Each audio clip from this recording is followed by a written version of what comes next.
Hello everyone, today I'll be talking about the Hurricane Nicole in the east coast of Florida. Tropical Depression Nicole made landfall early Thursday as a Category 1 hurricane along the east coast of Florida, causing what one official said was unprecedented damage to the structure before it ranked across the central part of the state as a tropical storm, and it also raises concerns of climate change. Florida has experienced intense hurricanes since record keeping began more than 170 years ago. Many early hurricanes still hold the title for some of the most intense and powerful.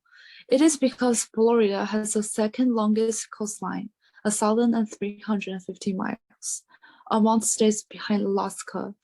The state jumps into warm tropical waters directly into the paths of hurricane, streaking across the Caribbean and the Gulf of Mexico. With its long coastline and location, Florida frequently finds itself in the paths of these intense storms. And I'm going to introduce a little bit of the background of the hurricanes. So for the hurricanes, it is the most violent storms on the earth. And how they are formed, it is the tropical cyclones are created from warm moisture air above the ocean waters near the equator. The rising warm air creates an area of lower air pressure and air from surrounding areas, with higher air pressure pushes into this lower pressure area. As warm moisture air rises and cools down, the water in the air forms clouds. The group of clouds spins and grows into a cyclone, further fed by the ocean's heat and the evaporating water.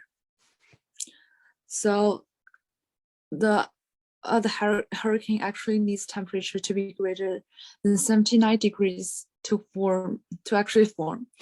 And the Atlantic hurricane season begins June 1st and ends in November 30th every year. And the center of the hurricane is called the eye. And I'm going to talk a little bit more about this event.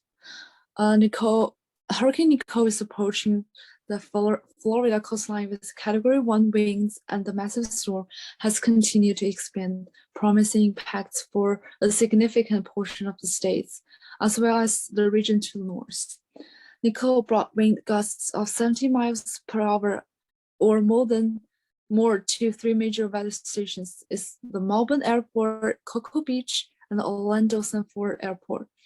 Wind gusts of at least 40 miles per hour were recorded from Palm Beach to Georgia and on the Gulf Coast in the Tampa or the St. Petersburg region.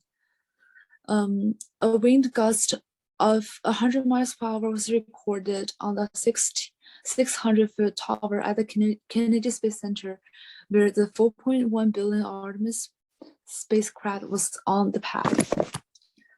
Nicole was driven a highly destructive storm surged to the coast of Florida, and major flooding was absorbed as far north as Charleston, South Carolina. A water level of 3.58 feet above the high tide was observed at Jacksonville, Florida, during November 10th. It is the highest water level on the record since 1928, beating the record of 3.21 feet set on Hurricane Matthew in 2016.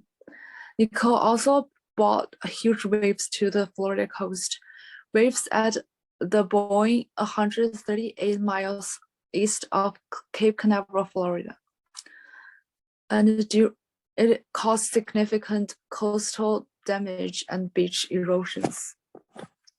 So for local impacts until today, about over 237,000 Florida residents remain without power, and there are about 5 deaths has blamed by Nicole. There are dozens of oceanfront buildings and homes were severely damaged, including 24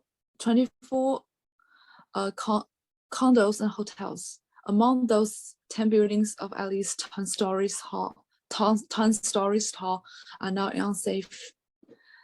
About 25 homes will either already suffer significant damage or are threatened by the encroaching surf. And as I told before, the Artemis rocket has suffered minor damage as well. For some societal impacts, in the Bahamas, officials said that more than 860 people were in more than 2 dozen shelters. Extensive flooding down trees and the power and the water outrage were reported as well. And there are some trends internationally about why this Hurricane Nicole has been so powerful in the recent years. People find the hurricanes tend to be stronger according to the trends, things as extra heat in the oceans and atmosphere gives storms more fuel to grow. And it could cause better hurricanes and a more extreme rain surge. It is because one of the most straightforward connections between the climate change and hurricane is the rain. And everyone who has experience with humidity knows warmer air holds more moisture. For every 2 degrees of 2 degrees Fahrenheit of warming, there's about 8% more water in the atmosphere, and the world has warmed at least 2 degrees Fahrenheit since pre-industrial times.